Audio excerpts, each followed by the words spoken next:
అనగనగా ఒక అందమైన అడవిలో ఒక గాడిద, ఒక ఉడత కలిసి ఉండేవి. గాడిద రోజూ గ్రామానికి వెళ్లి మూతలు మోస్తూ మంచి డబ్బు సంపాదించేది. అది బలంగా ఉండటంతో కష్టమైన పనులన్నీ సులభంగా చేసేది. ఉడత మాత్రం చెట్ల మీదికి ఎక్కి రుచికరమైన పండ్లు తెచ్చి, వాటిని అమ్ముతూ తన జీవనం సాగించేది. చిన్నదైనా చాలా చురుకుగా, తెలివిగా ఉండేది. ఇలా ఇద్దరూ తమ తమ పనులు చేసుకుంటూ సంతోషంగా రోజులు గడిపేవారు. ఒక రోజు అకస్మాత్తుగా ఆకాశం మేఘాలతో నిండిపోయి, భారీగా వర్షం మొదలైంది. గాలి బలంగా వీచింది.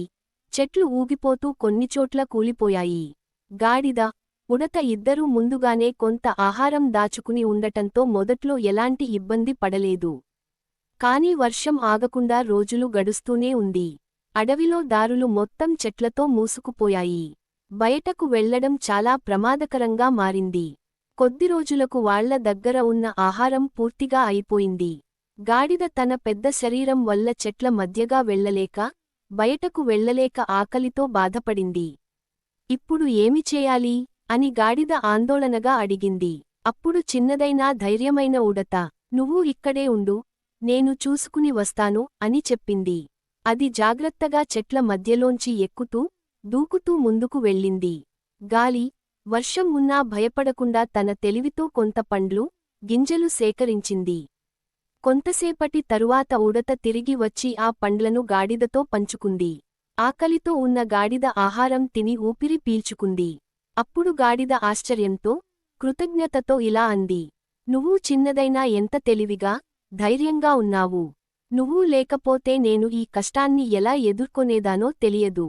ఉడత నవ్వుతూ, మనము ఒకరికి ఒకరు సహాయం చేసుకుంటే ఎలాంటి కష్టమైనా సులభంగా దాటిపోవచ్చు అని అంది.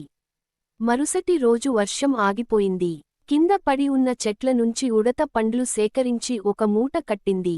ఉడత చిన్నది కావడంతో మూటను మోయటానికి గాడిద సహాయం కావాలి అనుకుంది. వెంటనే గాడిద దగ్గరికి వెళ్లి, పండ్లు చాలా ఉన్నాయి, నేను మూట కట్టాను. మూట చాలా పెద్దగా, భారంగా ఉంది. నువ్వు నాకు సహాయం చేస్తావా? పండ్లు అమ్మిన డబ్బులో నీకు సగం ఇస్తాను అని అంది. గాడిద, సరే అని అంది. ఇద్దరూ కలిసి గ్రామంలోకి వెళ్లి పండ్లు అమ్ముతూ ఉన్నారు. వర్షం కారణంగా ఎవరి దగ్గర ఆహారం లేకపోవడంతో అందరూ పండ్లు కొని తిన్నారు. గాడిద, ఉడత కలిసి పండ్లు అన్నీ అమ్మారు. మంచిగా డబ్బులు కూడా వచ్చాయి. ఉడత, గాడిద నువ్వే లేకపోతే ఇంత డబ్బు మనకు వచ్చేది కాదు అని సంతోషపడింది. ఉడత సగం డబ్బు గాడిదకు ఇచ్చింది. ఆ రోజు నుంచి ఉడత పండ్లు తెచ్చేది. గాడిద మూట మోస్తూ గ్రామానికి తీసుకెళ్లేది. ఇద్దరూ కలిసి పండ్లు అమ్మి వచ్చిన డబ్బును సగం చేసుకుంటూ ఒకరికి ఒకరు సహాయం చేసుకుంటూ సంతోషంగా జీవించారు.